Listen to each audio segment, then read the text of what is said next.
Please, I would like us to take these activities in place. We should always mute our mics when we are not speaking, and always remember to put on our mics when we are called, when we are meant to speak. And we should try and put on our videos so that we can see our beautiful faces. This helps to bring a lot of success to our meeting and also give it that physical vibes when we are in the meeting. Now, to welcome our president to the virtual lecture, I would like to introduce our amiable president. Sorry. Oluwatoyi Bolajoko. She's a corporate sales executive with over 5 years experience in the field of product proposition development. She worked for one of the leading financial institutions where she developed value-adding products targeted at women entrepreneurs. She's currently manages corporate sales in leading medical diagnostics company. Toyi is also a serial entrepreneur and has floated over 5 businesses in the last 10 years. Wow. She's a prolific speaker and a member of Toastmasters International, where she serves as president and vice president membership to 2 club chapters in Lagos. When she's not working or speaking, she loves to read great stories. She runs a blog where she tells inspirational stories that teaches in-depth values about life. She's passionate about change and impact. Fellow Toastmasters and I'm amiable guests, join me as I welcome our president with a virtual clap, a real physical clap. Welcome to the virtual lecture, Madam President. Over to you. Thank you very much, Toastmaster Josephine, our beautiful and ever warming, ever enchanting Sergeant at Arms. It's always a delight seeing you open the meetings and getting everyone in high spirits. Trust me, no one does it better than you do. Thank you so much for that wonderful introduction. Good afternoon, fellow Toastmasters. Good afternoon, guests. Good afternoon, guest speaker. It's so lovely seeing everyone here today. Yes, it's been a bit because the last meeting I was unavoidably absent, but I'm glad to be back. I'm better. I'm glad to see all our faces. I'm glad to be in another training for LEARNTOR Toastmasters. It's been an amazing week, and the month of June just started, and it occurred to me that 2021 has officially splitted into 2 halves.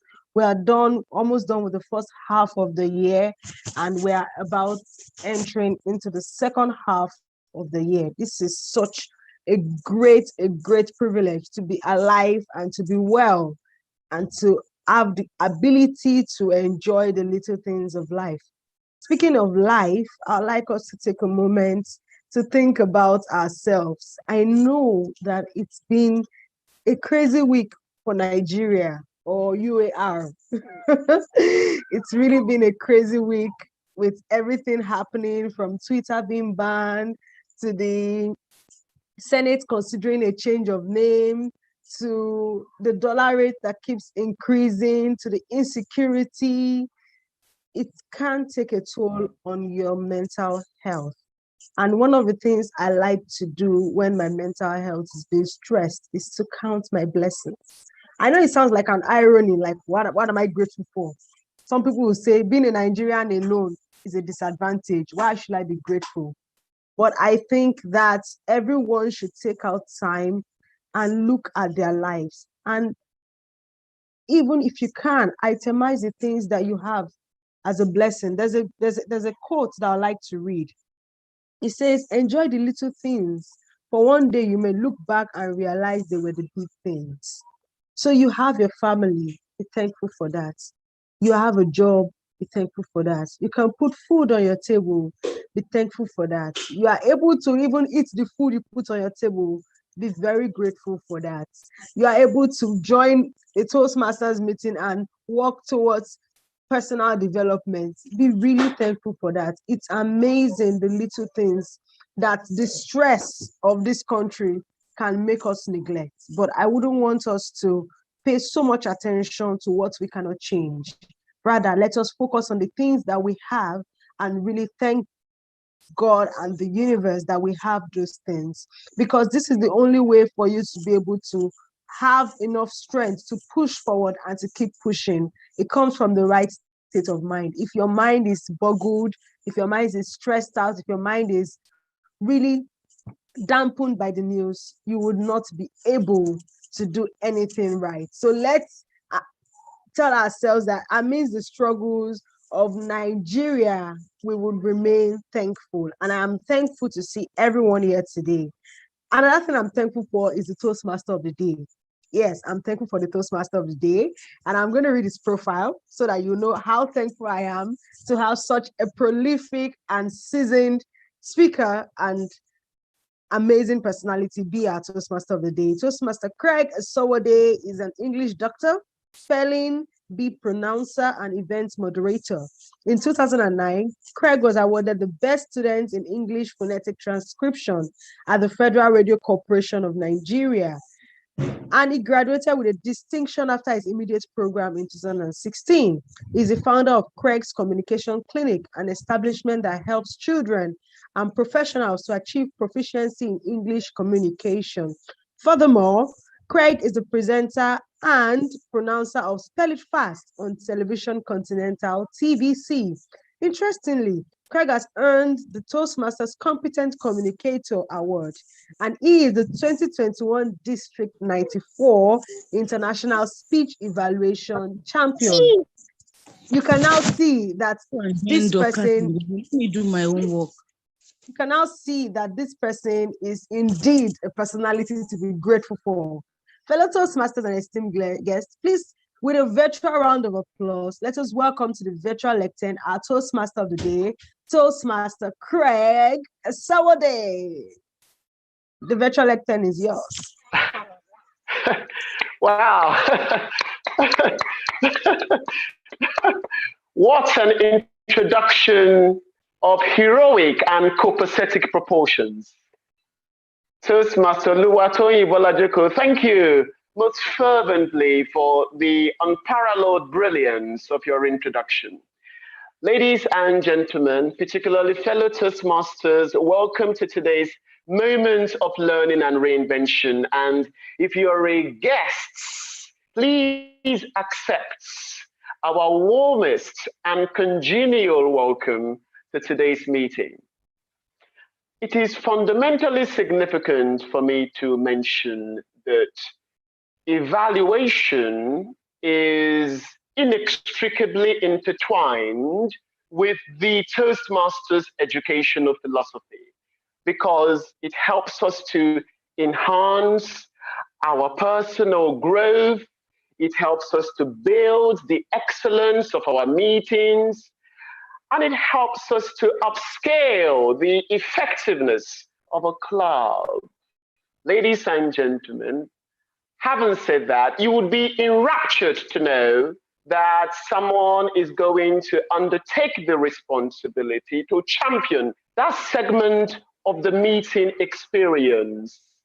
This person has been extensively introduced early on, but if you just logged in, I'd like to inform you that our general evaluator is Toastmaster Oluwatoyin Bolajoko. She is a corporate sales executive, and guess what? Her favorite quotation is by the renowned English playwright William Shakespeare: "To thy own self be true." Please join me to welcome to the virtual spotlight Toastmaster Oluwatoyin Bolajoko. Thank you once again, Toastmaster of the Day, Thank you. Thank you, everyone. Welcome once again. I am speaking now as the general evaluator. And my role today as a general evaluator is to ensure that we have a quality, world standard, world class meeting. And to do that, I have a team of very brilliant and exceptional role players who I will be introducing to you, and they would come to the virtual lectern and tell us what exactly their roles would be. First of all, I would like to introduce someone who is an interior designer. She loves health and books. Our primary focus for 2021 is to enjoy the moment, make mistakes quickly, and learn quickly. Our favorite quote reads, "Life is an experiment." This person would be in charge of championing or handling the table topic session. Her name is Toastmaster Vivian Echo. Toastmaster Vivian, if you could just unmute your mic and let's see your pretty face while you tell us what you'll be doing today.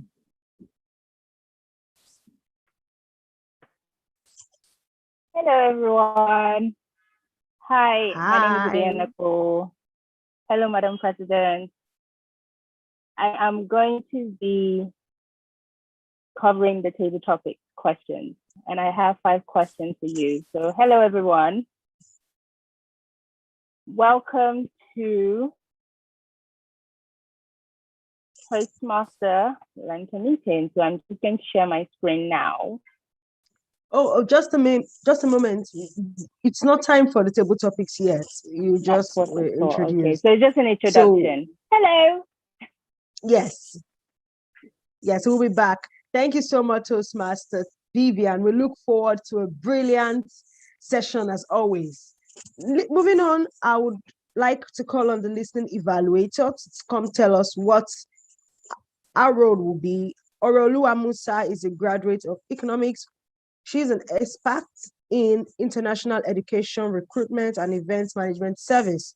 She's also a serial entrepreneur with interest in inspiring travels and sharing stories of holistic life experiences. Please welcome our listening evaluator, Oroluwa Musa, to the lectern.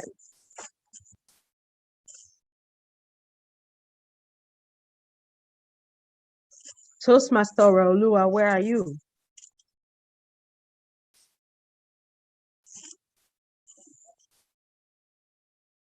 Okay, if the listening evaluator is not in the room yet, I would like to move on to...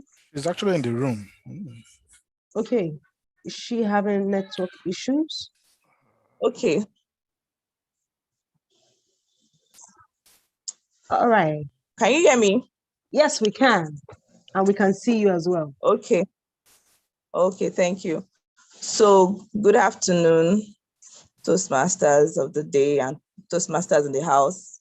It's a pleasure to be here, and I'll be the listening evaluator for today's meeting.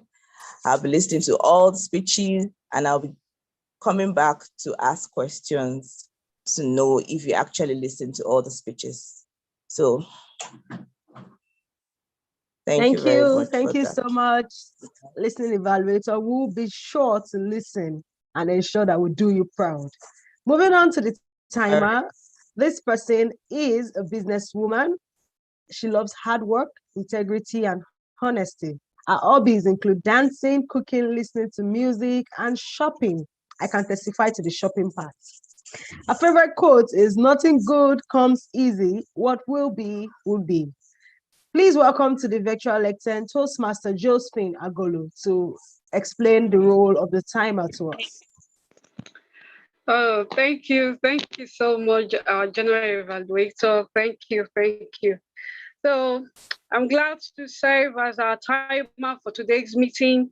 I'll be timing the whole meeting, like I started with our president earlier. So I'll be timing the whole of the meeting for today. But most importantly, our table topics. Now, for the table topics, you are expected to speak for 1 to 2 minutes.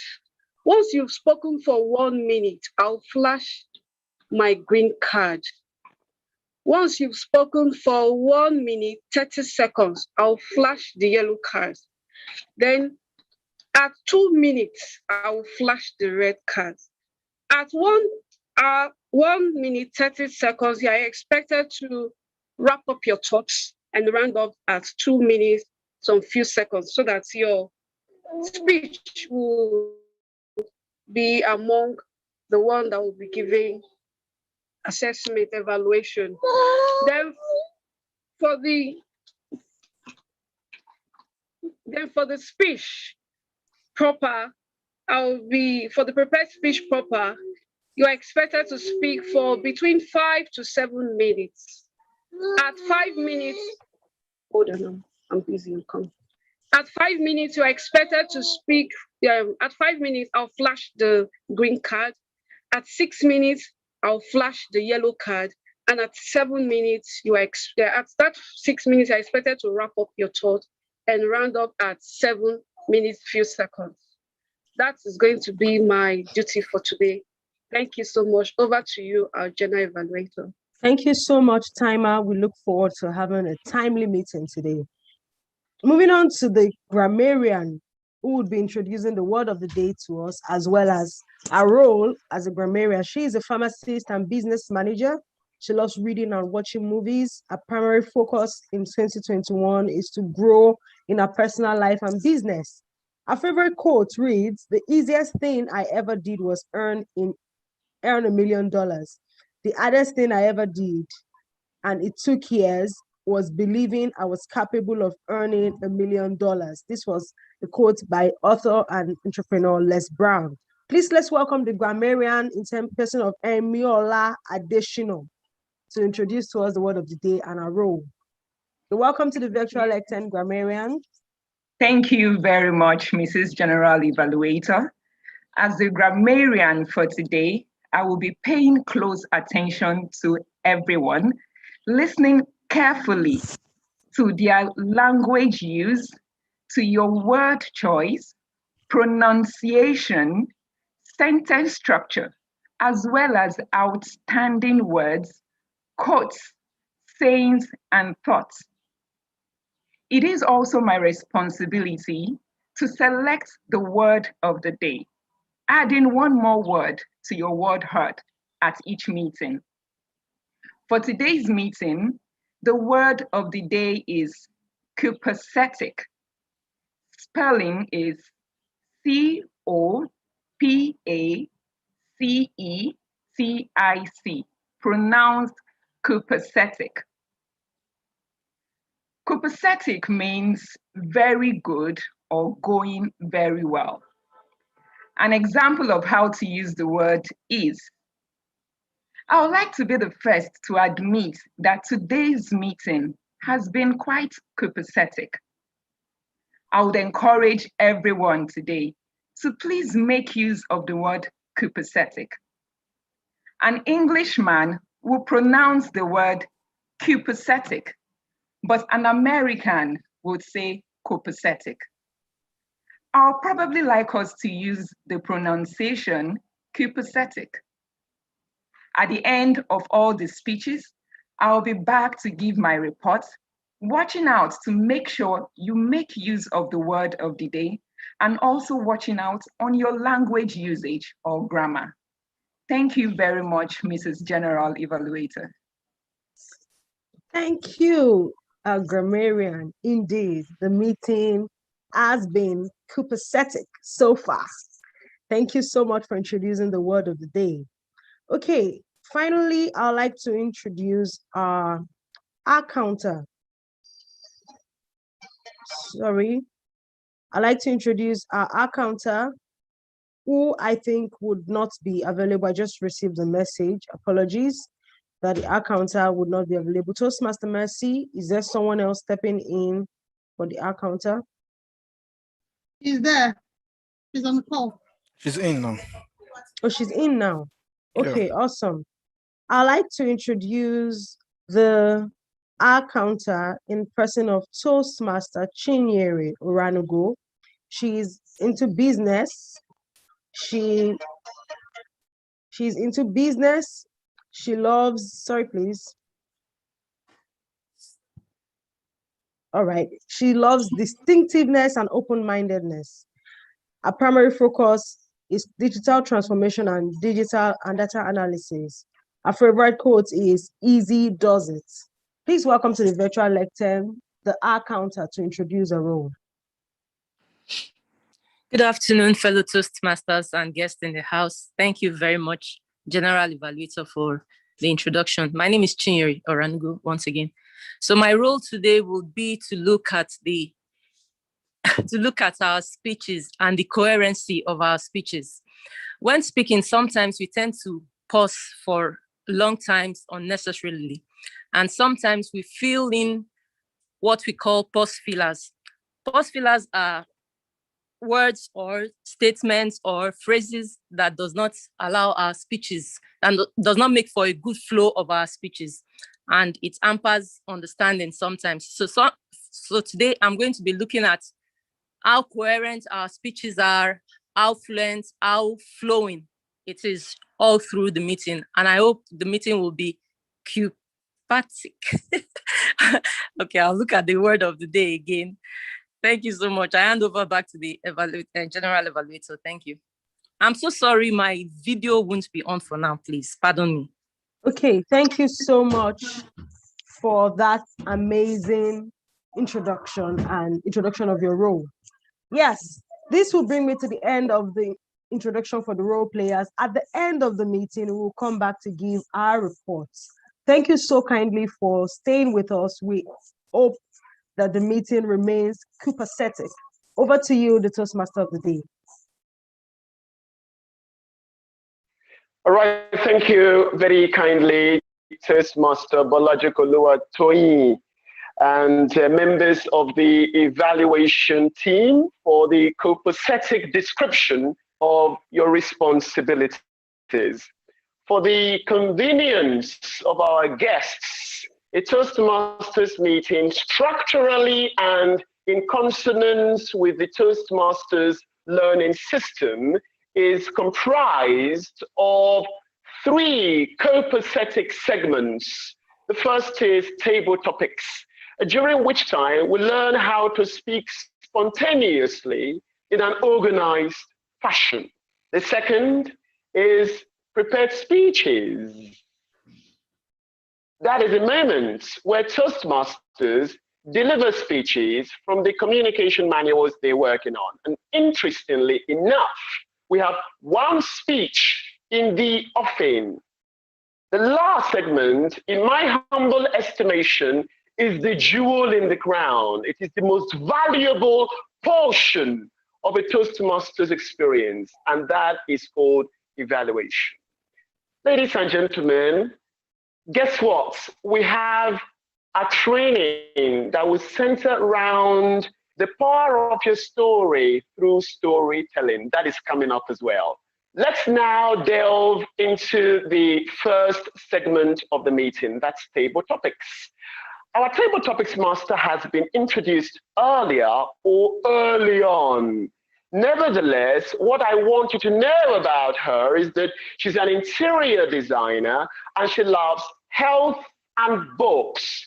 Ladies and gentlemen, please join me to welcome to the spotlight Toastmaster Vivian Ikpo.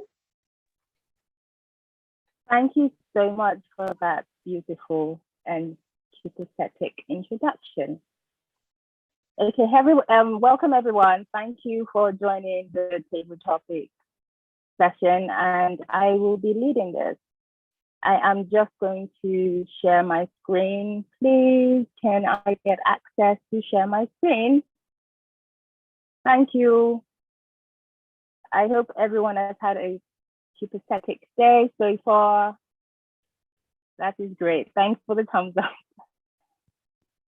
Access to share my screen has been granted. Thanks, everyone. Okay, so we will begin. I would like at least 5 volunteers for this session.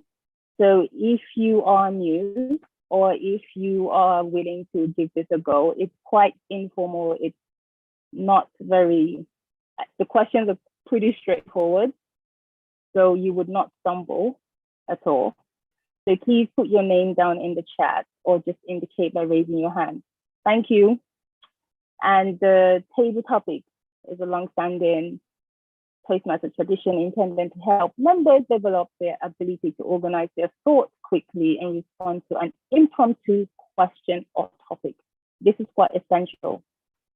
And the basic rules, which has been iterated already, is choose one out of the first 5 questions. You can just choose a random number. Your presentation time is 1 to 2 minutes, and we all get to vote for the best impromptu speech, which is terrific.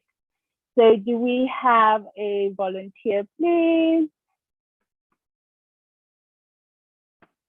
Or can I just randomly choose a person, which will make it more fun?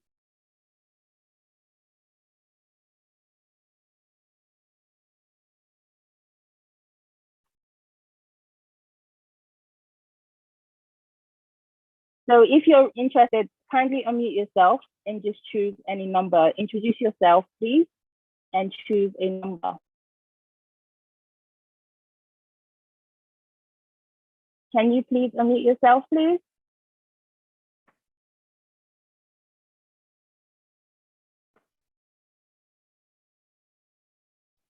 I volunteer. Okay, so I'm going to, who just volunteered, please?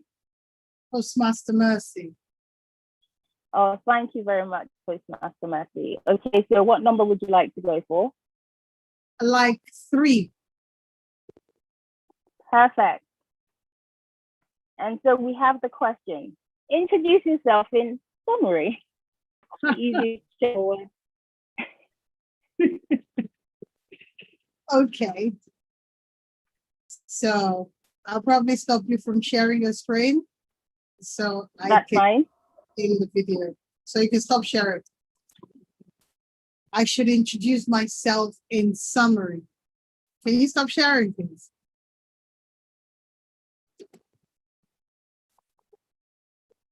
Toastmaster Vivian, you want to stop sharing your screen?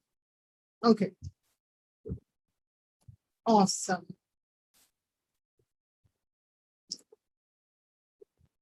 Okay, I should introduce myself briefly.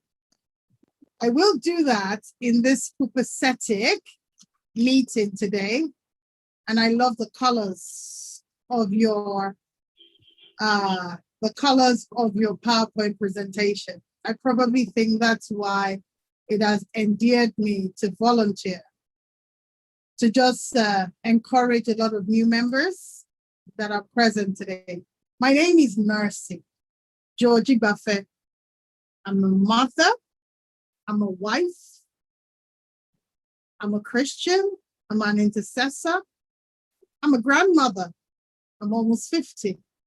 I'm a member of the Ikeja Toastmasters, serving in the capacity of Vice President Publicity. I'm the president, I'm the vice president for both Ikeja Toastmasters and LEARNTOR Toastmasters, serving in the capacity of vice president. I'm the founder of LEARNTOR, a digital consulting company. I love dancing. I love swimming. I actually do love playing in the rain. I love a lot of dancing in the rain, which is really creepy.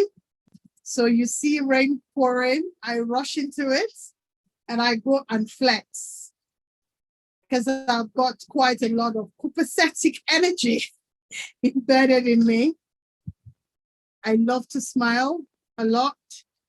I love to work with people. I'm passionate about Toastmasters educational learning program because I know it builds capacity in me. And over to you, table topic master. Wow, wow, wow. Can we please give her a digital applause, please? That was so pathetic. Thank you for that. Thank you so much for that. Okay, so over to the next person. I am going to share my screen again. I would like to choose someone this time, since No one is volunteering. So could I please have Elizabeth Chioma have a go? Hello, Elizabeth. Are you there?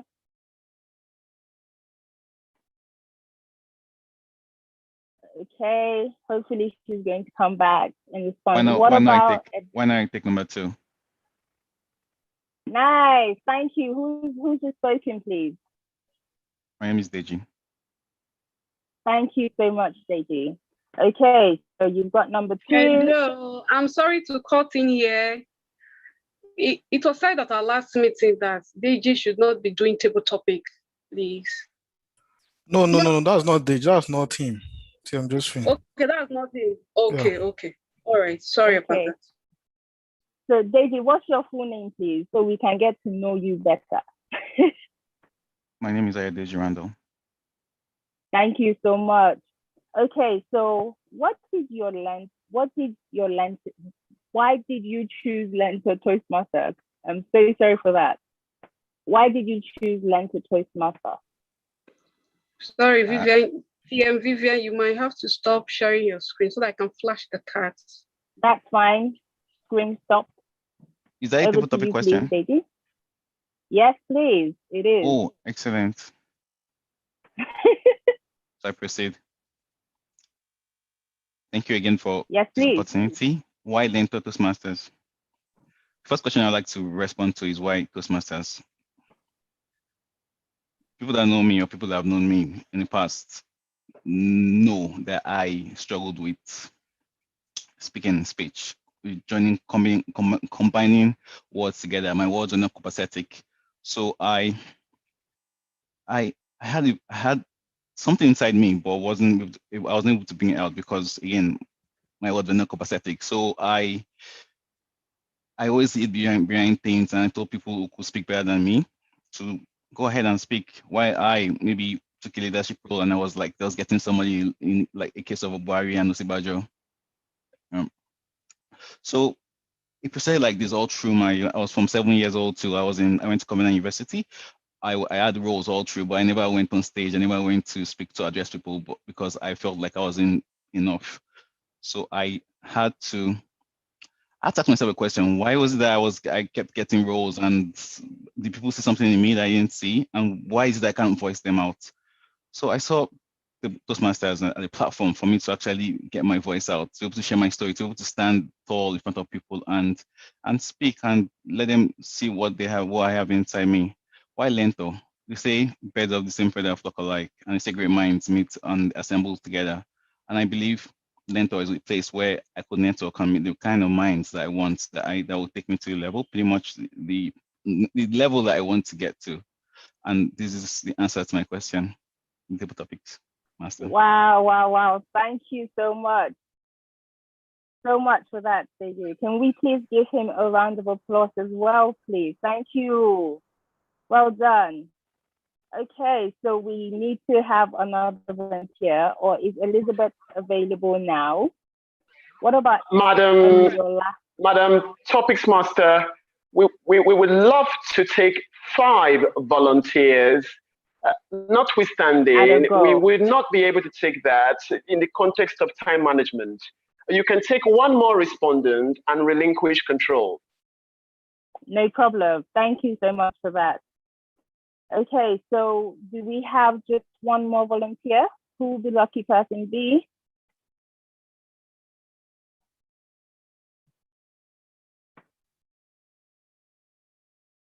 What about you, Talisha? Would you like to have a go? Okay, no problem. Oh, thank you so much for accepting. Okay, so what number would you like to go for, please? Let me go for 3. 3 and 2 have already been chosen. So you have number 1, number 4, and number 5. 4. Perfect. So the question is, what is your biggest lesson in life so far? What is my biggest lesson in life so far? Right now, one of my biggest lessons in life so far is learning how to live without my mother, who passed away 2 months ago. Wow. So right now, that's a challenge. That's a challenge for me because I'm used to talking to her every day. I'm used to seeing her at least 3 times a week. So I'm trying to get used to not hearing her voice and not talking to her just about every day. I almost still try to call her, but I have to remind myself that she's no longer with me here on earth, but I know she's here with me in spirit.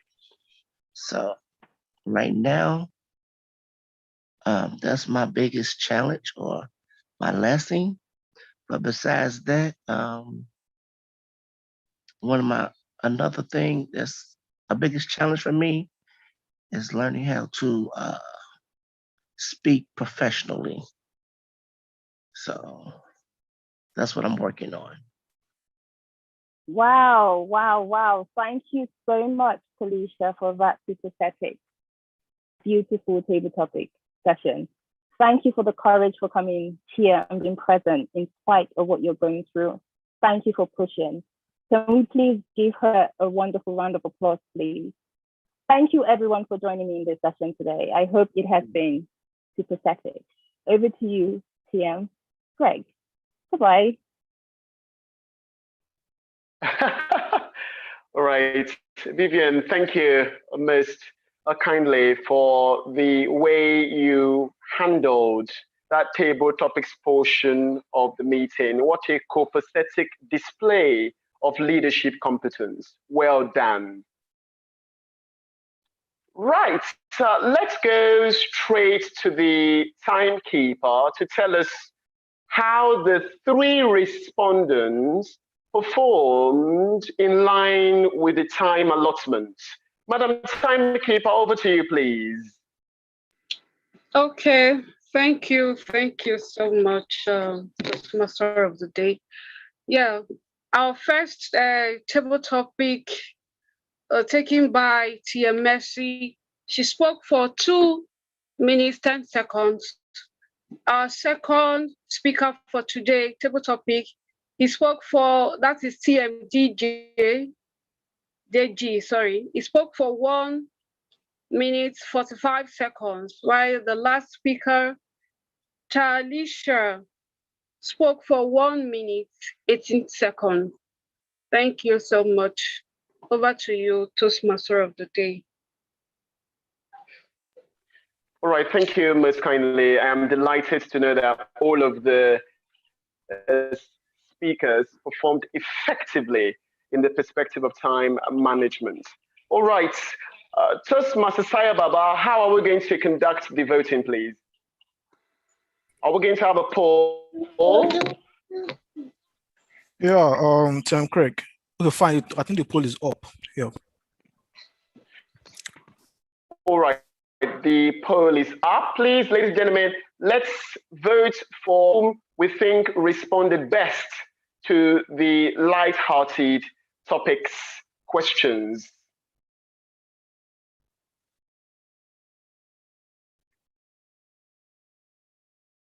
All right, fellow Toastmasters and our dear guests, are you aware that from a neuroscience frame of mind, the brain is receptive to stories? Ladies and gentlemen, are you equally aware that stories are a staggering 22 times more memorable than facts?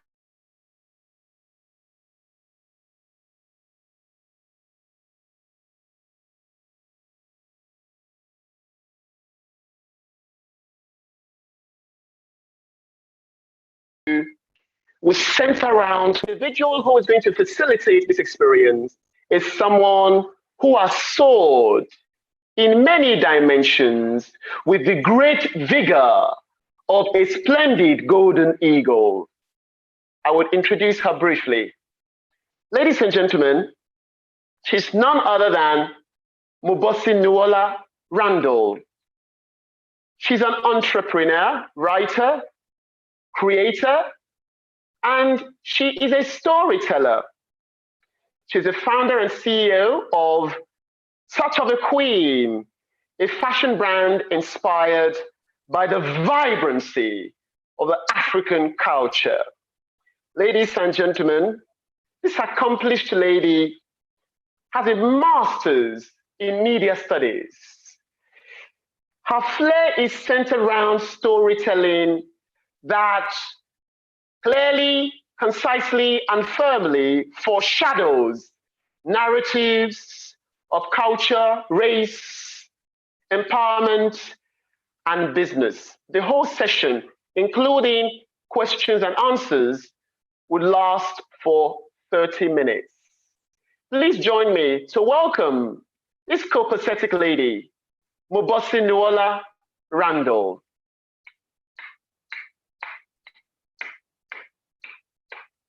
Good morning, good afternoon, good evening, everyone, depending on where you're tuning in from. Thank you so much for that copacetic introduction. I'm very enthusiastic to be here today with everyone. Thank you for having me and inviting me. And I hope that we have an impactful session. Please engage with me in the chat, raise your hand. I want this to be a back and forth so that we really get something from it. Because storytelling, as the introduction said, is so incredibly powerful. And we're sitting here on a gold mine. Everyone here that is on this call today is a gold mine of stories. And Toastmasters is a wonderful platform for you to see what that is like in your speeches and bring it to your speeches and carry it to other sections of your life. So let's get into that today. So first, I want to challenge everyone, and you can put your answers in the chat or say them out loud. What is more powerful than storytelling? Is success more powerful than storytelling? Is money more powerful? Is faith, sex, rock and roll? Like, what is more powerful than storytelling? Is there anything?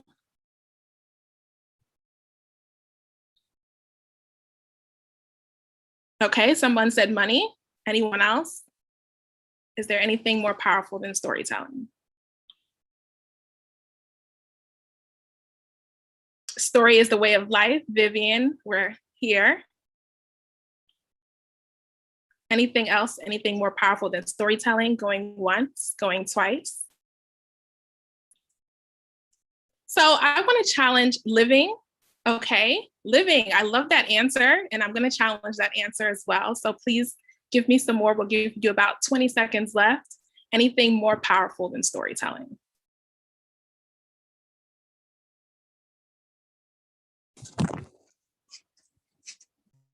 So far, the answers we have are money, living, and Vivian also followed up by saying, without stories, where would we be? And that is the greatest question of everything. So money, unfortunately, is not more powerful than storytelling. Living, honestly, again, is not more powerful than storytelling. And let me tell you why. So our life and the life that we live is completely influenced by the stories that we're told, the stories that we believe, and the stories that we also tell. So a lot of people in our lives, the first storytellers are your parents. They're people in your village. They're your teachers. Those are the first people who pour into you and give you stories that influence the way you look at yourself. Sometimes they're your classmates. If your classmates tell you the story that you're not pretty or that you're ugly or that you're not smart, people begin to believe those stories about themselves. They also come into the fact of living. You know, some people have, everybody has a different way that they believe you should live. And that is also influenced by stories. Some people want to live a healthier life because they subscribe to the story that health is wealth and eating vegetables and making what you put inside of you empowers you. Some people subscribe to, you know, whatever makes you feel good, do that. And that's the life they live. Some people subscribe to it that, you know, the way you operate in your space, if you make your bed every morning, that influences how you feel in the morning. So all of these things, all these stories that you're told, all the stories that are poured into you, and then that you begin to tell influence your life and influences how you deal with money. Because a lot of people get money, but can they keep money? It depends on the story that they believe in and what they subscribe to. A lot of people are living life, but some people are happier than others. What kind of stories have been poured into them, and what kind of stories are they pouring into themselves and into others? What have you been told about who you are? What have you been told about people in your family? What have you been told about your country, your tribe? What have you been told about yourself at work? All of these things matter, and they make up your stories, and they carry into what you're doing here in Toastmasters today, and the kind of speeches you decide to do, the kind of speeches you decide to share with everyone, because you're always finding your voice. So that is my first challenge to you, to see storytelling in everything. And a lot of times, as we continue to grow into our lives and become more exposed, we have to untell ourselves stories, because stories are so, so powerful. As I was preparing, and as I speak to a lot of my clients, we talk about, the things that they believe and that they don't believe. For example, I'm a Christian, so I'll speak from Christianity. Some people never pick up a Bible, never read the Bible for themselves, but they believe they are really, really faithful Christians just because they go to church and they listen to their pastor, and they listen to what the pastors tell them, they listen to what their parents tell them, and they repeat what they're seeing. And they buy into that story without ever picking up the Bible for themselves. Is that person wrong? It depends on where you sit. But are they learning all the correct stories? Maybe, maybe not. But they don't get to make a decision for themselves, because they give their power away to others. So even the people that you listen to and the stories that you take in is a way of exchanging power. So who is powerful in your life? Who speaks and you believe them? Who speaks and influences what you think? Who speaks and influences your movements, your actions, and what you do, and what you believe you can't do, and puts limits on you? Who does that for you? And then in the same place, how do you harness your power? So I'm going to repeat this over and over, that your greatest power in storytelling is that no one else is you. That's your greatest power. No one else has lived life like you. No one else has your background. No one else is you. So in that aspect, if you think that you are an expert on you, you are an expert on what you believe, you're an expert on your life experience, then what kind of stories can you tell? Are you really limited to what you have limited yourself to thus far? Or is there more for you to add to the conversation?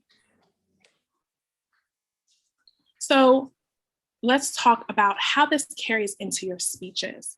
So one of the things that I talk about when I'm helping people write speeches, or when people are thinking, what is the next phase of my life, in my business, in my personal life, I ask, what are you passionate about? What are the things that you are always thinking about? What are the things that concern you about the world? What is your family like? Because if you don't tell the stories of your family, if you don't tell the stories of your nation, if you don't tell the stories of your village, if you don't tell the stories of your business, you give that power away for someone else to do it for you. And once you give that power away, what can happen? Someone can now tell your story and it can be completely wrong. Or someone can decide that your story is not worth being heard and you become erased. So part of the things you also have to challenge yourself with today is taking your power back from wherever you have given it away and saying that you want to tell your own stories. You want to use your speeches to do this or to say this or to find your voice in a way so that people don't make the decision for you. So I want to put a little challenge out there. Again, you can respond in the chat, but I would like some people to respond out loud. I'll take about 3 responses. So in the last week, one of the introductions, we were talking about, one of the people were talking about what's been going on in Nigeria, from changing Nigeria's name to UAR, to banning Twitter and all this that's happening. So the world is again talking about Nigeria on a large platform.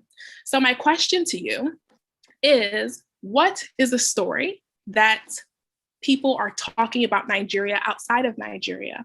And what is the story that Nigerians are telling about Nigerians? And what is the difference? Do you sense a difference? So any volunteers? The story that the world is telling versus the story that Nigerians have. Not just about this last week, but overall.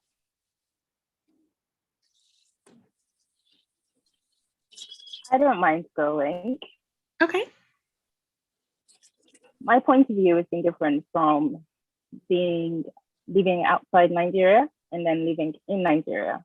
Living outside Nigeria, it's very easy for you to think Nigerians are quite lazy. Like Nigerians are quite laid back. They're not doing anything to make change, to evoke some form of change within any space. But since I've been here and seeing the hustling spirit within Nigerian, it's quite powerful to then understand that the injustice is just a matter of greed and pure sheer wickedness that does not make sense. Nigeria has one of the, I'm sorry, I would brag because I've seen it. So many Nigerians are doing so many things at the same time. So talented, so expert, just they can do so many things at the same time. They can make things with their hands, but no one is harnessing those skills because the system has been created to make them fail by force. So different views now going and coming. That's my perspective. Yeah, that's really powerful. So the question on ground, if you're just joining or you didn't hear before, is what is the story that the world is telling of Nigeria and what is the story that Nigerians actually know about Nigeria? So Vivian, our first volunteer, of course, spoke about the difference between living abroad and thinking that, you know, maybe Nigerians are just laid back. Maybe they're okay with the situation that they're in. Maybe it's laziness. Maybe they don't want to work hard. But being in Nigeria and seeing Nigerians and knowing Nigerians working, they're hustlers, they're talented, they have so much to offer, but they are victims of a very broken system. Anyone else? What is the story that the world tells of Nigeria and what is the story that Nigerians actually have of Nigeria? Okay, I would like to go next. Okay. Thank you so much, Toastmaster Mubosinola. Thank you. All right, so I would like to say that I think that the narrative that the media paints of struggling countries, not only Nigeria, is something that is over-exaggerated. So they pick a little part of the problem and focus on it so much that you think that's what the country is all about. And like I would say Nigeria, for example, because I stay in Nigeria, I watch some news, some foreign news, and they fixate on a certain part of the country. And I'm like, they've not even been to these very fine places like Banana Island. How come nobody showing Banana Island on CNN? But it's just what the narrative that they paint is. It's like what Toastmaster Vivian said, narrative of the people who do not know what they are doing. But I feel like NSAS protest last year spoke about how pushed for a change Nigerians are, and it also spoke of the wickedness that supersedes the strength of the youth currently, the system that is so dirty that it's so hard for anyone to just stand up to it. And yeah, Nigerians have the best humor. I do not think there's any Twitter space in the world that is as interesting as Nigerian Twitter. They have the best humor. Even in the midst of everything that is happening, we always find a way to make each other laugh. And that's a gift that I've not seen anywhere else. Thank you for that answer. You bring a lot of wonderful points that we're carrying into today's session. Media, narrative, all of those things are incredibly important because what you see, right, with the media is that often if Nigerians like yourselves do not participate in the conversation, the narrative is told for you, and it is fixated on the dark continent, right? Because for many centuries, going back to colonization, Africa is the dark continent. It is jungles, it's safari, it's lions, tigers, and bears, it's huts and trees, it's kids running around with no shoes. Everyone is hungry and needs to be saved. That is the narrative of Africa. Nigerians themselves are, everyone is a scammer. No one is smart. No one wants to work hard.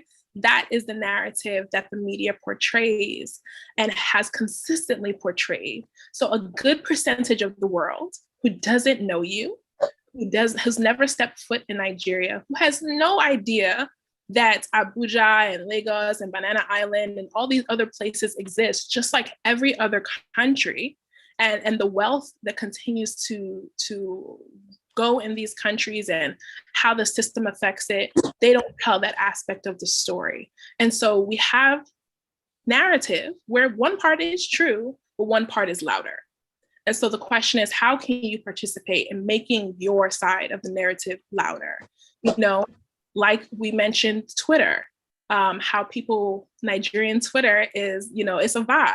It's where people come and they're sharing not only their experiences and news, but also laughing and relaxing and, trying to push forward and be resilient. You also mentioned the SARS protests. And I think that was a wonderful time where you saw Nigerian youth understand the power of their narrative and telling it for themselves, right? Because it could have just been another moment in time where tragedy slipped under the rug and no one said anything. But Nigerian youth made noise, and they made sure their voices were heard, and they made sure they were seen, and they said, no matter what you do to us, we're going to make sure we hear. They galvanized Nigerians abroad, they galvanized celebrities. Everyone used their power collectively to make sure that narrative and that story came out. And it doesn't have to just exist in spaces like that. It can also exist in spaces like these. It can also exist and apply to other aspects of your lives, things you're passionate about, whether it's business, whether it's women empowerment, whether it's your own personal brand, whether it's culture, whether it's your family. All of these stories are important. And if, again, you give away your power and allow other people to tell your narrative and your story for you, what will it sound like? And are you okay with it? Because a lot of Nigerian people are not okay with the way they're portrayed. A lot of indigenous people from, Pacific Islanders are not okay with the way they're portrayed. A lot of Black people in America are not okay with the way they're portrayed. So everyone is trying to get their stories out there. And I'm trying to encourage you that your story matters and that it's important to stand in your power of who you are, where you come from, what you believe, and understand that your existence is a gold mine and no one can undervalue you or disvalue you because your story matters. And it's so, so important. And using a platform like Toastmasters to harness your story is just one stepping stone, but it goes beyond this, where you come here, you exercise, you become a better speaker, but then you take that and you go out to other places and you take your stories to larger platforms. So another way that I also want to challenge you with the Nigerian example is in your family. So what stories do people tell about your family, and what stories do you know to be true about your family, if one person wants to share?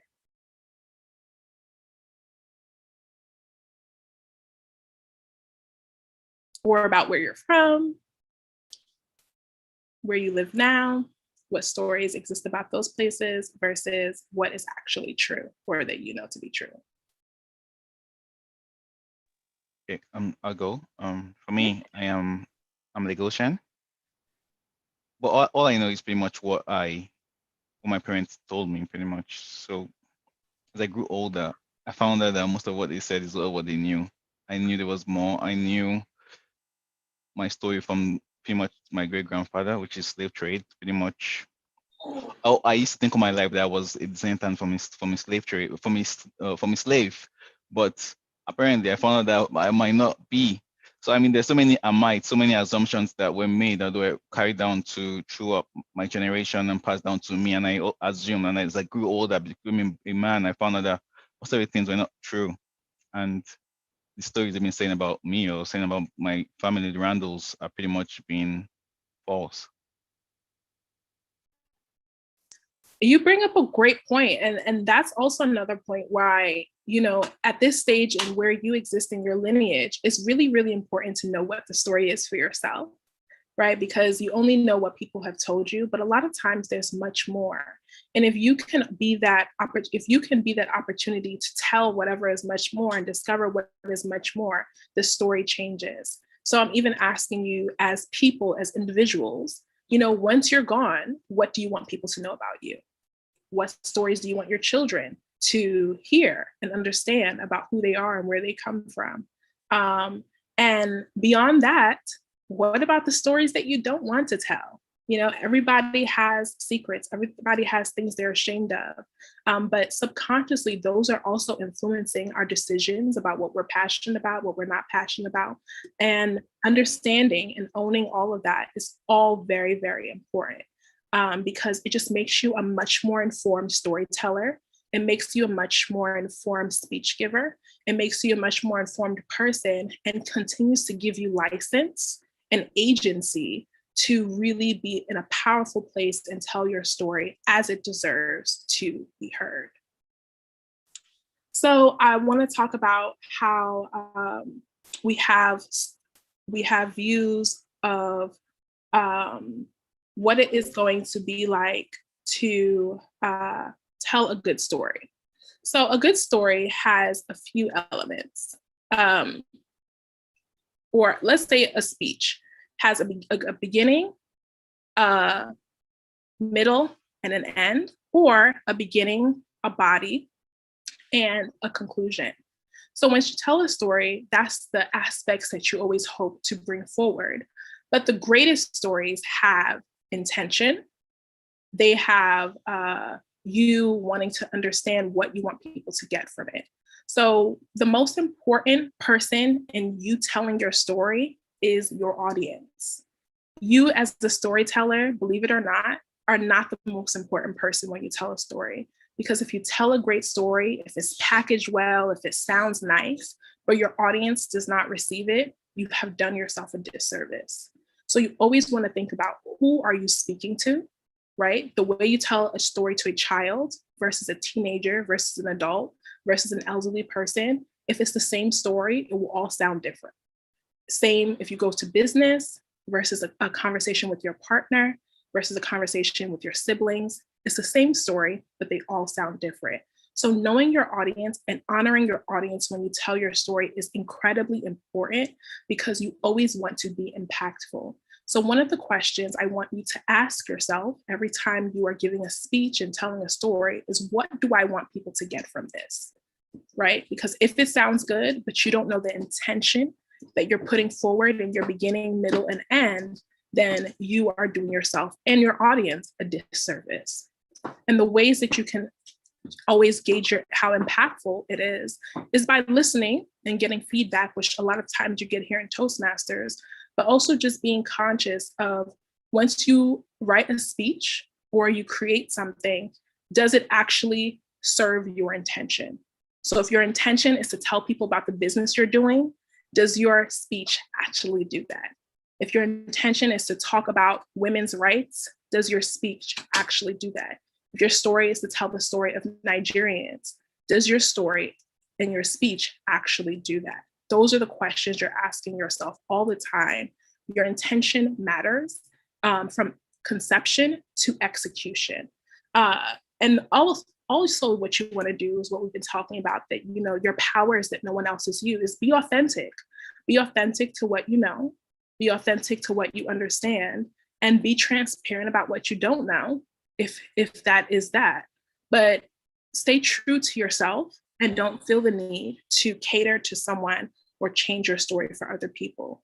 I say a lot of times when I deal with clients, especially African clients, who want to work in the West or have more international appeal, one of their challenges is how do they tell their stories, right?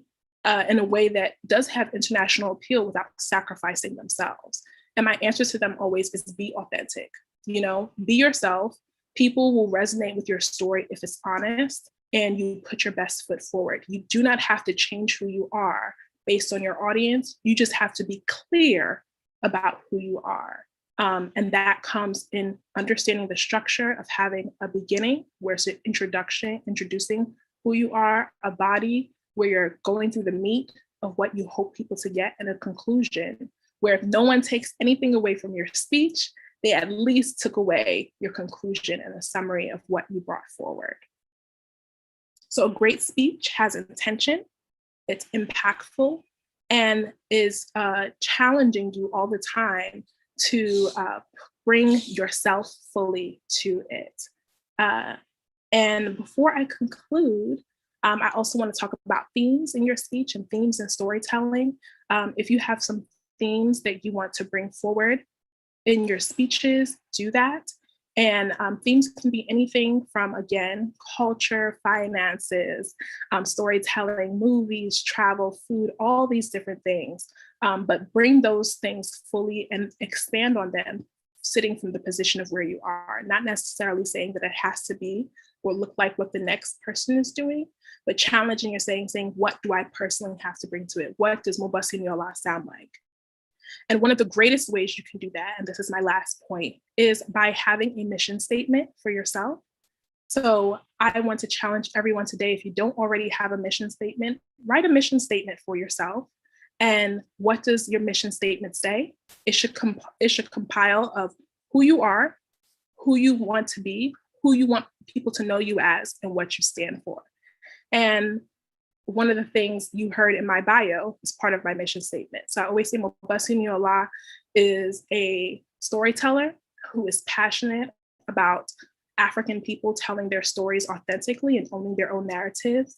Mobasiniola is a woman who cares about the way that Black women are portrayed all over the world and wants to influence the diversity of the narrative of Black women. Mobasiniola is a person who really wants to create empowering content that expands minds and educates people, that even if they never leave their homes, just by listening to me, they can take something away to change their lives for the better.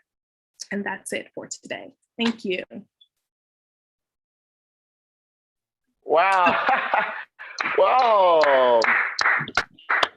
Ladies and gentlemen, if you think that she deserves a roaring round of applause, please generously give it to her. Wow. Mobasiniola, thank you ever so much for the unbridled beauty of your reflections. 3 things stood out with a colorful flourish. First, your greatest power in storytelling is you. Your greatest power in storytelling is no one, you. Number 2, audience is a crucial aspect. So the audience is a crucial aspect of storytelling. And the final thing that stood out is that intention matters from conception to execution. Thank you very kindly for that. Let me just throw a question into the narrative. How best, in your humble estimation, do we end a story? Because it was William Shakespeare who mentioned to us that all is well that ends well. To make a story impactful and meaningful, how best do we end it? Very, very good question. I say, and this is always a challenging point to everyone, but have an impactful sentence. It should be something that you've either repeated from the beginning of your story to the end, or one thing that really summarizes it. So for example, for myself, I have a quote that I created that I say all the time, which is, when you have dreamt your biggest dream, dream bigger. Because that summarizes what my intention is to everything I bring. That you should always go beyond yourself. When you think you've reached your highest point, there's still more for you to go. So have a quote that you really, really believe in, whether you've heard it or you've created it, or just have an impactful statement that if no one takes anything away from your story or speech, at least they heard that. And I have a couple of people that asked me to repeat the mission statement item, please. So I'm just going to repeat that for them. The mission statement for you is a summary of who you are, who you hope to be, and what you want people to know about you. So what you want people to receive about you when you speak, when people come across you, what do you want them to know? And that is the mission statement. And I also am going to put in the chat a way to continuously connect with me. I have a sign up so you can sign up to my newsletter, as well as a consultation, free consultation that I'm giving out for the first session to any person who wants to meet with me one-on-one. I see some questions, hands, but it disappeared. TM Oluwatoyin. All right, I can see that the timekeeper has raised the Oluwatoyin. I'm terribly sorry to interrupt you mid-sentence. I can see that the timekeeper has already raised the red card, and that would signal to me clearly and unflinchingly that we have to move on with the meeting experience. If you have a question to ask, please indicate them in the chat box. All right, so ladies and gentlemen, we'll now glide effortlessly into the prepared speeches segment of the meeting. And fascinatingly, we are going to listen to one prepared speaker who would be evaluated by Toastmaster Deji Randall. In my opinion, Deji is someone who attends club meetings with radical consistency. He embodies the Toastmasters movement, and he has completed the presentation mastery level 5. Ladies and gentlemen, I would like Deji Randall now to tell us the objectives of this project. Deji, over to you. The purpose of this project is for Mercy to deliver a speech with the awareness of intentional and unintentional body language, as well as to learn, practice, and refine how she uses her non-verbal communication when delivering a speech. TMSC, I'm focusing on your speech mechanics and your emotions today, so have fun.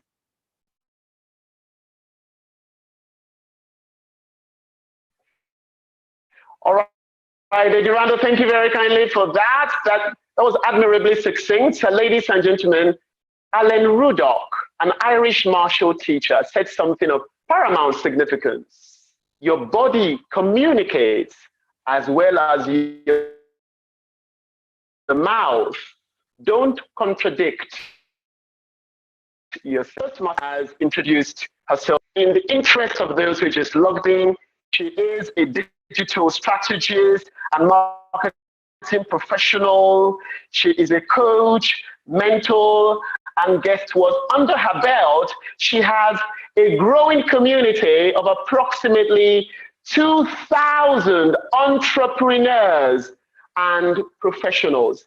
The title of her speech is The Benefits of Body Language. Toastmaster Mercy, please take the floor and break a leg. Thank you very kindly, Toastmaster Crane. Today's meeting has been pulsatingly interesting. I've been rightly introduced, and I'm very grateful for the warmth of the introduction. Very grateful for it. And I'm speaking on the benefits of body language. Did you know that 60 to 65% of human communication is nonverbal?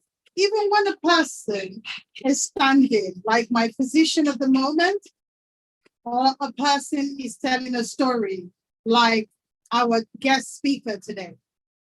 And did you know that An average body language expert earns about, on an average, 60,000 US dollars. And that's where they go to analyze people speaking, like you see when Kate and William Kate and Ari were having their interview, some expert took their turn and started dissecting their body language. Anyway, I'd like to say this quote from Deborah Bull, an English dancer, a broadcaster, a creative director of the Royal Opera House. She said, body language is a very powerful tool. We have a body language before we had a speech. Apparently, 80% of what you understand in conversation is read through body language, not words. As you see me, I'm speaking, you can see that I'm gesticulating and using my hands and trying to communicate. Can I get in the chat, how many of us have children? If you have children, can you type yes? Y for yes and N for no. I just like this to be a very collaborative conversation. Thank you so much, Tiama Deshayo. Thank you so much, Toastmaster Chibi, our area director. Thank you for participating. I know you have children where you catch them in an act and they say, Mommy, it's not me. Oh, I swear, it's not me. Oftentimes when that happens, I have little children and you catch them in an act and you go, why did you do that? The first thing, Mommy, I didn't do it. Oh, I swear. Once you see that gesticulation, I swear, it means that they are telling a lie. I often get into trouble as a digital strategist, and because I'm very direct, I'm very upfront, I'm very blunt, and my body language does a lot of communication for me without me speaking, coupled with the fact that I have a very inbuilt voice that has a microphone. I don't need any microphone. People from far can hear. My husband goes, Mercy, you're too loud. Take it down. You know, I can't help it. That's the way I'm wired. So I just want to tell you a very fascinating story. When I went to see Mr. Ali Baba, we all know him, the famous Nigerian comedian. I call him Big Ross. And he lectured me where the origin of body gesticulation with the Africans came from. So he went into the story and tied it to why with Pidgin, it's a very popular language and it should be acceptable for all Africans. Why? So 400 years ago, when the slavers came to Africa and uprooted a lot of Africans from their home and took them out, what had happened was the fact that a lot of people had to work with people that were speaking in English. Some were speaking, I don't know if you know the story of the Tower of Babel, where they're building together and all of a sudden their languages change and they had to communicate. And this one is saying something, and this one is saying, I can't hear you, blah, blah, blah. You know, I have a beautiful daughter that I've been a caregiver for. She's deaf and she's dumb, she has special needs. And I had to go learn sign language to be able to communicate with her. So he said that's where the origin of Pidgin came from. So they are working as slavers in the cotton yard, picking cotton, and the master signals them and says, you come. So because they couldn't speak in English, the slavers could not respond back in English. So that brought about a lot of gesticulation. So I had to gesticulate. Before I go over my time, I just want to point out some of the things that you see challenging with regards to body languages that are things that we need to watch out for as pointers. I rightly told you my voice is loud, my tone of voice is strong. Number one thing that you need to avoid when you are communicating in a non-verbal way is, number one, make sure you keep eye contact. It's bad if you don't keep an eye contact. Number two, make sure you don't stare. Don't stare intensely. It's considered rude. It's considered unacceptable. Number 3, make sure you don't stand and fold your hands like you are trying to fight with someone, or you clench your fist like you're not paying attention. It makes you very pensive. Make sure you have a very good facial expression. Make sure that you smile a lot. And I look forward to my feedback. Make sure your position, you're moving, you're signaling motion as you communicate in a non-verbal way.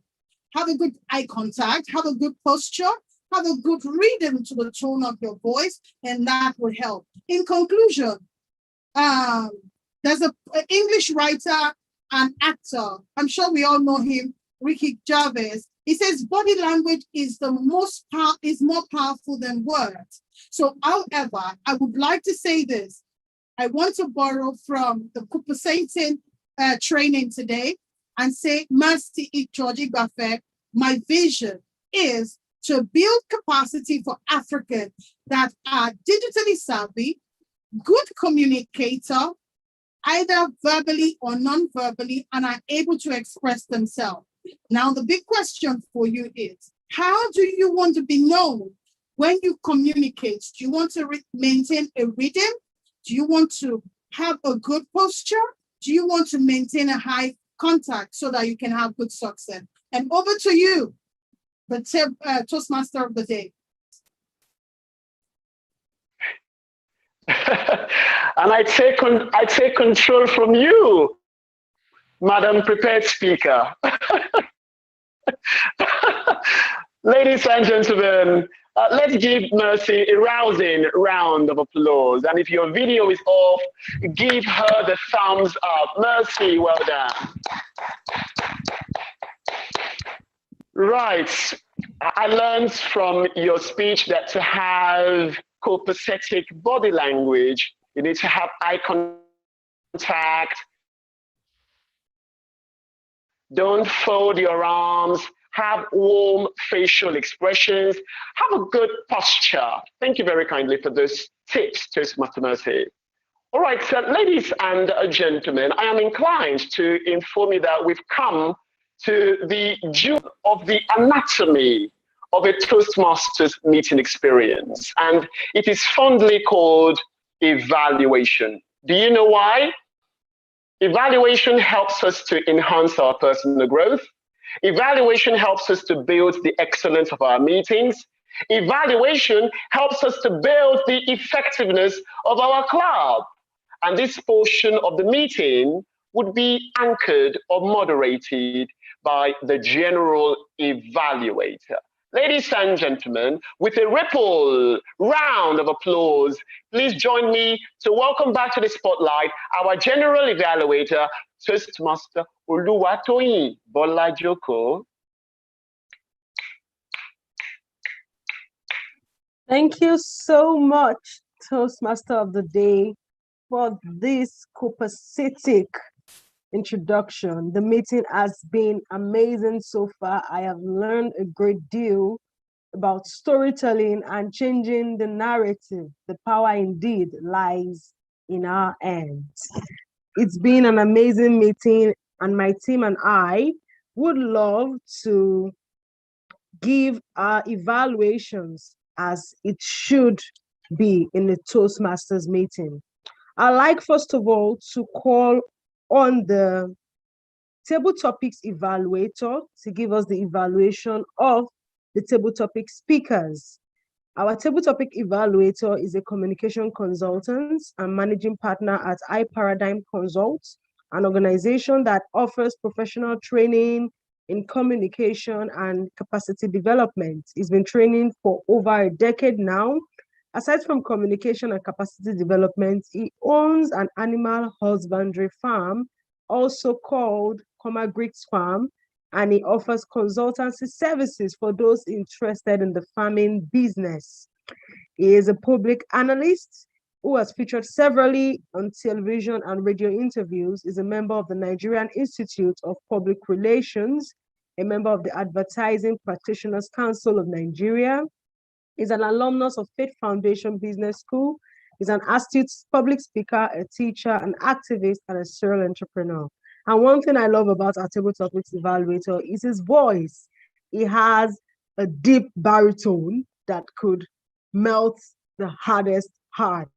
Fellow Toastmasters and esteemed guests, please welcome to the virtual lectern Toastmaster Ibrahim Fatoyimbo, who will be evaluating our table topics. Over to you, sir. Yeah, Tiambola Jugo, thank you so much for that warm introduction. I'm grateful. Well, without much ado, I just have to say that the meeting has been a very perceptive one, and I have learned a whole lot of things from storytelling, table topics, and the prepared speech. Having said that, I would like to start with Toastmaster Messi for the topic is introduce yourself in summary, like just to give a summary. To be honest with you, one thing that is very charming about her speech is that she balanced what she said, that she loves to smile by smiling even while presenting that. And I could tell you for a fact that it was well said and it was fantastic. So there is not really much thing for me to say about what you need to do best because you're an experienced Toastmaster. So that was a wonderful one. You did introduce yourself and we all know what you do and what you are into. So please just continue doing that great job that you know how to do best, impacting. So please a round of applause for Toastmaster Messi for a well presented table topics.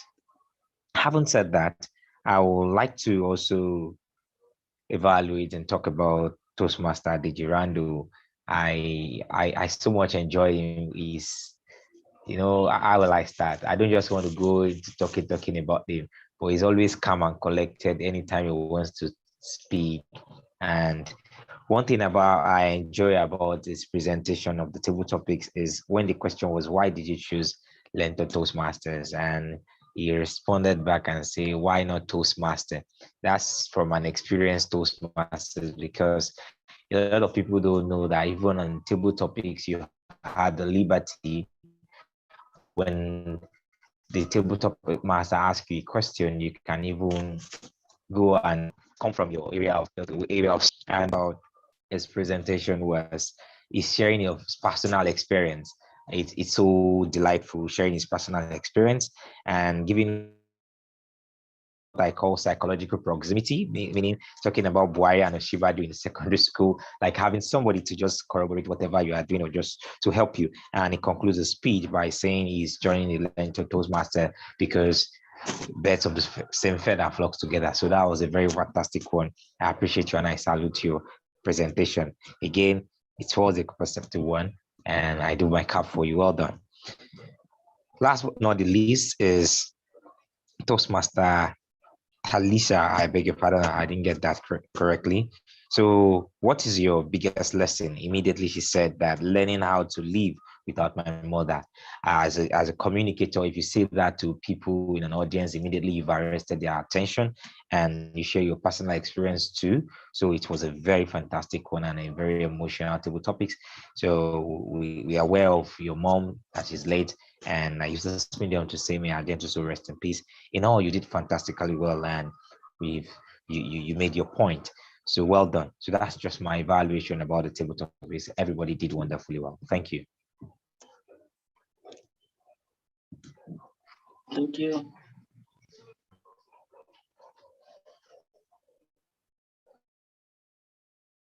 Okay, thank you so much, Toastmaster Ibrahim, for that copacetic evaluation. I would now like to call on the prepared speaker or the prepared speech evaluator in the person of Toastmaster Ayodeji Randall, who is a digital analyst and digital solutions expert. He enjoys using data and tech to make disruptions in business, media, and sports. He loves using his free time to have conversations around masculinity, where he hopes to unveil the cracks behind society and traditional masculinity, reorienting boys and men. Toastmaster Deji counsels on the diversity and inclusion team of a credit union company where he hopes to obliterate the gaps in racial background and serves as the voice of the minority community. He has completed his presentation mastery level 5, and is currently working the engaging humor pathway. He has only one boss, his bride, who is Mobosinola. Please welcome to the virtual lecture the boy who has a boss called Toastmaster Mobosinola, in person of Toastmaster Ayodeji Randall. The virtual lecture is yours, sir. Thank you kindly for that copacetic introduction. I'll move straight to the evaluation.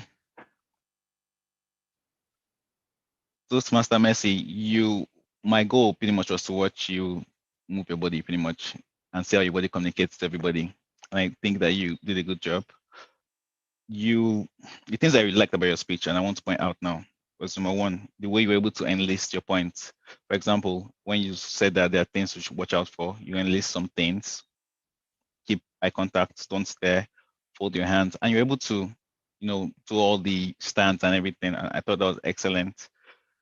You were able to give us some statistics in the beginning of the speech. Like you said, 6 to 65% of human communication is nonverbal. And you also said BL, body language, is a tool. I was writing in shorthand, so I was like, BL is a tool. And I put it down there. I was like, it's a tool. I need to go home with this tool and pretty much brush myself on the tool. You also use a personal story to you of how your kids communicate to you. And you were like, it's not me, blah, blah, blah. And I swear, the way you were able to change your voice and change your vocal variety was excellent. What I would like you to recommend to work on pretty much in this speech is, first of all, the title of this speech was benefit of body language. I don't think you tied the body of your speech to that topic, so you need to focus on that. Also, if you really look at this speech, if you think about it, did it have a beginning, a middle, and end? I'm not sure you really, I don't know if you rushed this speech, but I didn't see all those layers.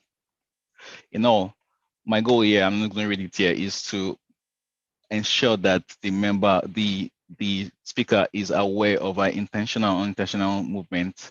I thought you did an excellent job. You were pretty much, for everything that you did, you were pretty much doing a move and everything. And I thought that you did excellently well there. So I want to give you kudos. So you did well in the body language part. I think you could rework the speech, you could redevelop the speech to make it better. Thank you.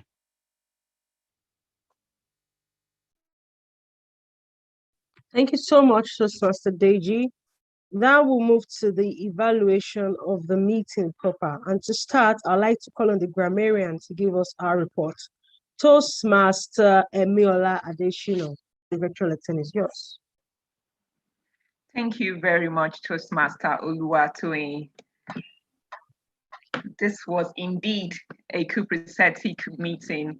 Thank you so much. So I would start with telling you a little bit about the improper grammatical use during the speeches. TM Josephine said something about rounding up a speech or the meeting. So the right word to use here is round off. You don't round up, you round off. Then someone said round over plus. I think I heard that. The right word should be round off a plus. Okay. Then someone also said comedian. Comedian. The correct pronunciation is comedian, not comedian, comedian. Then TM Craig beautifully used a lot of words that I really enjoyed. He's a professional, so I was not expecting less. Unparalleled brilliance. Then he used some quotes. He said something like, your body communicates as well as your mouth. Don't contradict yourself. That is a lovely quote to use there. Then Mobosinola Randall, Tia Mobosinola did a great job by using some idioms. I really loved that. She said, we are sitting on a gold mine, which means we have something that is of great value. That was quite good. She also said, tragedy slipped under the rug. This was another idiom that was really good because it's telling us this is something that people hide from the public. When you hide something from the public, or you don't want people to be aware of something. So she used the sentence, tragedy slipped under the rug. Then for the word of the day, copacetic, a lot of people used it, and I'm so happy. Thank you for doing that. The winner is, of course, TM Craig. He used the word of the day 6 times. Thank you very much, TM Craig. TM Oluwatoyin was the second. She used the word of the day 4 times. Thank you very much, TM Oluwatoyin. Then TM Chinyere tried to use the word of the day. Thank you for trying. TM Deji and TM Mobosinola used it once. I wish TM Mobosinola had used it maybe 4 or 5 times, considering her speech was quite long, but she used it once. Then TM Mercy George used it twice. The 3rd time, she didn't really get it so well, but well done. So with that, that is my report. Thank you very much. Thank you, our timer, for that amazing evaluation. Sorry, our grammarian, I meant to say. Now I'll call on the listening evaluator, it's a person of Toastmaster Orolua Musa, to give our evaluation. Over to you, listening evaluator.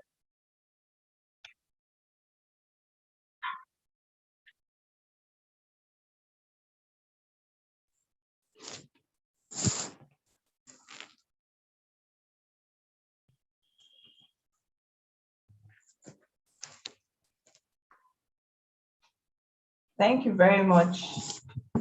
Hi.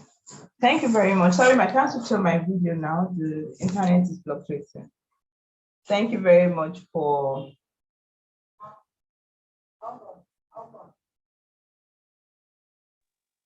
Thank you very much for the speeches, and thank you, table topics. I'll be asking some few questions. Thank you, Toastmaster of the day and general evaluator.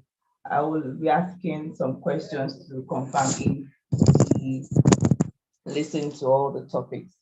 So who can tell us, who can give us the answer of who loves to smile? Who is the person that said he or she loves to smile? Toastmaster Mercy. Okay, good. Who said losing a mother was the biggest challenge?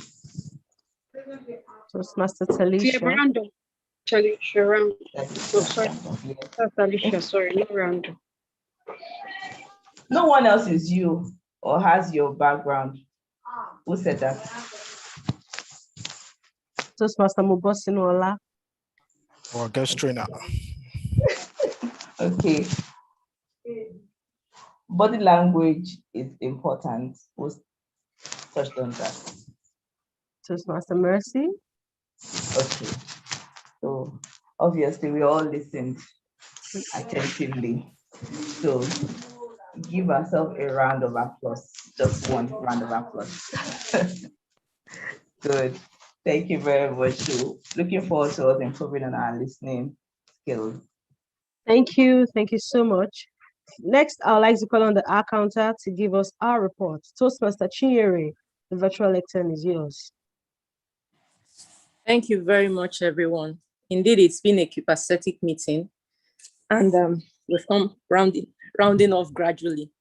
So as an accountant, I'm here to look at the coherency of our speeches, that it does not take away from understanding and distract our paying attention to speeches. So far, I cannot really hold anybody at fault. Of course, Mercy had times where she had pause fillers of using her, even though it did not distract from what she was trying to portray, what she was passing across to us in her speech. Also, Mr. Deji, Toastmaster Deji, I guess I'm right by the name, I'm sorry if I'm not. Mr. Randall, I guess, Toastmaster Randall, also used some as in his speech. However, it did not deviate from the flow of the speech. Our guest speaker, TM Mobosiniola, also did a lot of that. As a matter of fact, she did very much of that. And I guess I noticed because I was actually listening out to hear that. However, her speech was very copacetic and it did not distract anybody, I guess. It did not take away from the flow and understanding of the speech. So indeed, it's been a good one so far. I hand over back to the evaluator, please. Thank you, our counter, for your mindfulness and your apt patience in noting all the pause fillers that was used today. I'd like to finally call on the timer to give our report. Toastmaster Josephine. Okay, thank you, General Evaluator. Thank you so much. We have been very, very, very copacetic with our time today. In fact, the meeting is going to close before 5 p.m. I've spoken on the time the table topic speaker used. Then for our club training, she spoke, because of the questioning and all that, she spoke for over 30 minutes. Why TM Mercy for the prepared speech, she spoke for 7 minutes, 21 seconds. Thank you so much. Over to you, General Evaluator. Thank you. As you can see, or as you must have heard from my team of very competent role players and leaders, the meeting was highly copacetic. We enjoyed ourselves, we were timely, and we all did very well in playing our roles. Thank you so much for everyone. I noticed that we started the meeting on time, which is very commendable. I'd like us to keep it up. I also noticed that all role players were around while being introduced and they were available to take their roles. That is also highly commendable. What I would love us to do better is for us next time, for us to be more involved, I found that a lot of people were not as involved. The Sergeant at Arms asked us to turn on our videos. A lot of people did not want to turn on their videos. Turning on videos during virtual meetings makes it more interactive. Seeing a face while you are speaking encourages the speaker and lets the speaker knows that you are listening. I like us to please bear that in mind the next time we are having our meeting. All in all, it was an amazing meeting. It had very interesting highlights and we all learned a lot from it. Thank you once again. I'd now like to return control to the Toastmaster of the day, who also did incredibly well and made the meeting very lively. Thank you, Toastmaster Craig. Over to you. Indeed, we cannot see the picture when we are in the frame. The insightful words of Les Brown, the American celebrated motivational speaker. Toastmaster, members of your team, thank you most graciously for the masterclass in public speaking, communication, and leadership in general. Before I control to predispose Toastmasters into context for the convenience of our guests.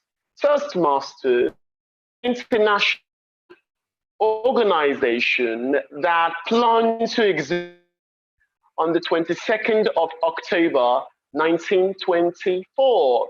It has more than 16,000 clubs that are functional in more than 140 countries across the length and breadth of the world. And what is the rationale of the philosophy behind Toastmasters? The answer is, it is dedicated to the development of the communication, public speaking, and leadership skills of its members. It has been great, it has been fun, but my time here is done. Thank you all very kindly for your time, your cooperation, and for your attention. It's back to you, Madam President. Thank you. Please let's give our Toastmaster of the day a very resounding round of applause. It was amazing having him be the Toastmaster of the day. Thank you, Toastmaster Craig. We do hope you honor our invitation whenever we call you again. Thank you so much. Okay, all right. I'd like to welcome once again everyone, but before I give the closing remark, I'd like to have the Toastmaster, the Vice President membership of the LEARNTOR Toastmasters Club talk about what it means to be a member of LEARNTOR, just for 2 minutes. And right after, I also like the Vice President Education to talk about how Toastmasters, LEARNTOR Toastmasters will help you and the things you stand to benefit once you are a full member. So to give us the brief on how you can become a full member of the club and the things you need to do as a guest, there's a form you need to fill. To talk more about that, I like Toastmaster Chinyere, our Assistant Vice President membership, to please speak a bit more and address the guest for 2 minutes. Thank you, Toastmaster Chinyere. Thank you very much, Madam President. Good afternoon once again, everyone. Actually, we're going to have a breakout room for just about the same 2 minutes, please, so that we can really talk. And if it takes further and much more than that, we can conclude on whatever we'll be talking about. A form will be posted for our intending members to please fill out and let us know your commitment, more or less, in joining us. We look forward to having you, but please join the breakout room after the meeting, just for 2, 5, at max 5 minutes. Thank you very much, Madam President. Thank you, Toastmaster Chinyere, but I'd like you to mention to everyone to also fill the form, maybe drop it in the link, in case some may not be able to wait after the meeting. Yes, please. The form is going to be dropped in the link just about now. Thank you. Okay. Please look out for the intending members form and do well to give us your details. Over to you, Toastmaster Shayo, our Assistant Vice President Education. What do we have in stock for full members of the club? I'd like to hear from you. Thank you. Thank you very much. Should I say Madam President or should I say the General Evaluator? I mean, you've won several hours today, and that's really the beauty of Toastmasters, because Toastmasters, as it were, provides us the opportunity to actually try and continue to develop our speech. So as a member, you are entitled to several stuff, several opportunities to develop yourself. From coming to our meetings, yes, when you participate in our meetings, you have the opportunity. For instance, we had the table topic session. So as a guest, you have the opportunity to actually do that. But as a member, we take that a little bit further. You have the opportunity to sign up to pathways. You are assigned a mentor. You come to tell us what your goals are. Your mentor will work with you to see that you achieve those goals. So basically, as a member, the benefits are just countless, and it's what you want to achieve from your journey as a Toastmaster that you're really going to achieve. So there are several parts, there are several styles that will fit your style. But what I want to encourage everybody on the call as a guest, you have not taken that decision, the right time to do that is just now. As a member, you have opportunity to actually play roles. For instance, for today, we had several members, not even a member of LEARNTOR Toastmaster. They've had the opportunity to play 1 or 2 roles. For instance, we've got people, our grammarian is not of LEARNTOR Toastmaster, but has used the opportunity today to also learn 1 or 2 things, maybe practice, rehearse some stuff, and just like that, the journey continues and you keep getting better and better. So as a member, you really have that opportunity. You can work with somebody, you can give your speech elsewhere, you can get valuable feedbacks, and you continue to develop yourself.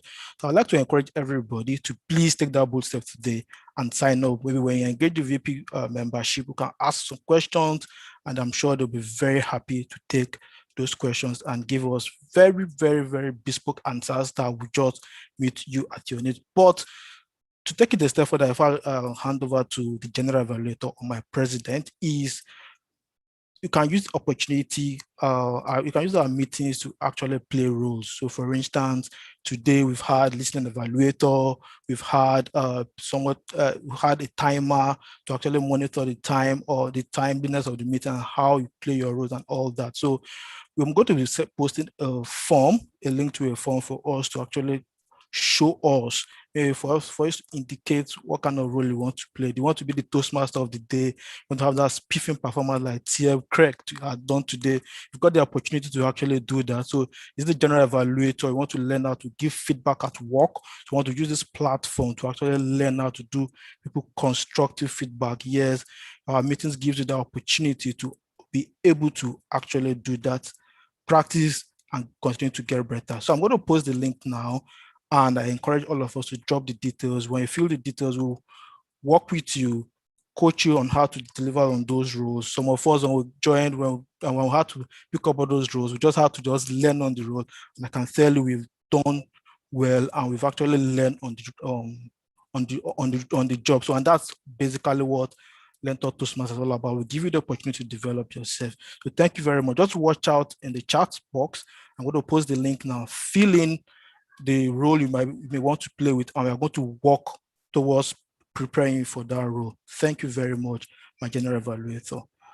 All right, thank you so much, the Vice President, Academics, Assistant Vice President Education. I like our Vice President Public Relations to speak on how you can connect with us even beyond this meeting, because we realize that a lot of people want to know more, and they want to know how they can see our content or how they can connect with each and every one of us. So Toastmaster Mercy will tell us a bit more on that. Toastmaster Mercy, the virtual lectern is yours for just 2 minutes. Thank you.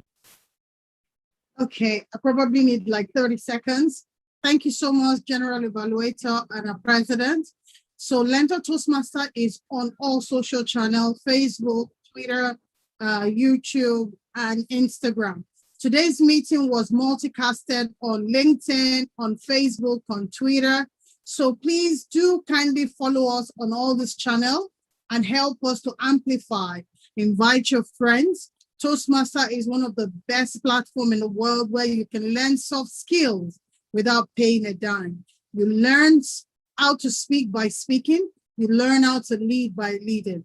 Where LEARNTOR Toastmaster comes in is the introduction of digital technology, where we are producing digitally savvy, effective leaders, and effective communicators.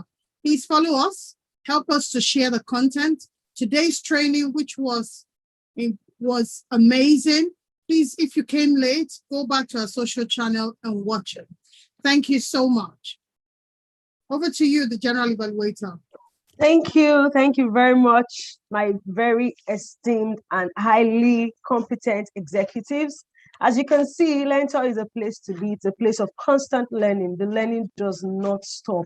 And that's one thing that I have come to gain from being a member and an executive with LEARNTOR. I do not stop learning.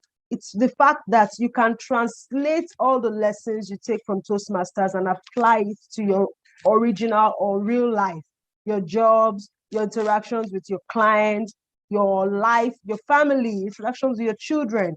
It is a very rich bouquet of lessons that can be applied anywhere. We look forward to seeing you at our next meeting, which is next upper week. Yes. So we have our meetings first and third Sundays in the month. So if you're interested in playing a role, please fill the role players form. If you're interested in becoming a member, please fill the intending members form. And also please wait behind all guests. Guests are those who are attending for the first time. Please wait behind so that we can have time to know you better and to connect with you and also help answer all your questions. Our Vice President membership will be available on ground to ensure that all your questions are answered. Indeed, copacetic is a new word I will be adding to my weekly vocabulary. In fact, I am going to use it on my family tonight. I know they will not know the meaning. That's why I come in to shine as a Toastmaster. So it was really an amazing meeting. I look forward to seeing us on the third Sunday, being the 21st. The 20th of this month of June. Thank you so much once again. And please connect with us on all social media spaces. New members or intending members, guests, please wait behind and we'd love to engage with you. Have a pleasant evening.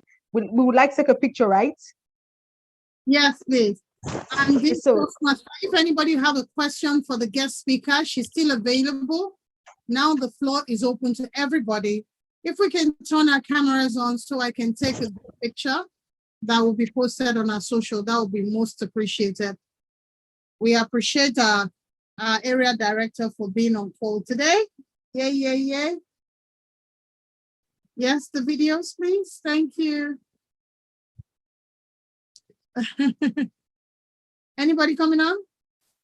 Awesome. Thank you so much.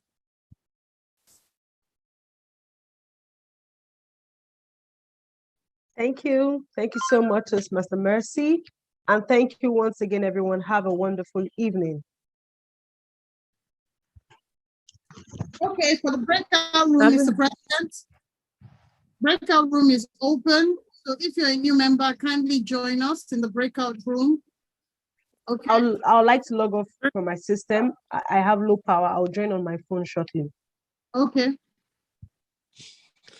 Click the pop-up on your screen and join the breakout.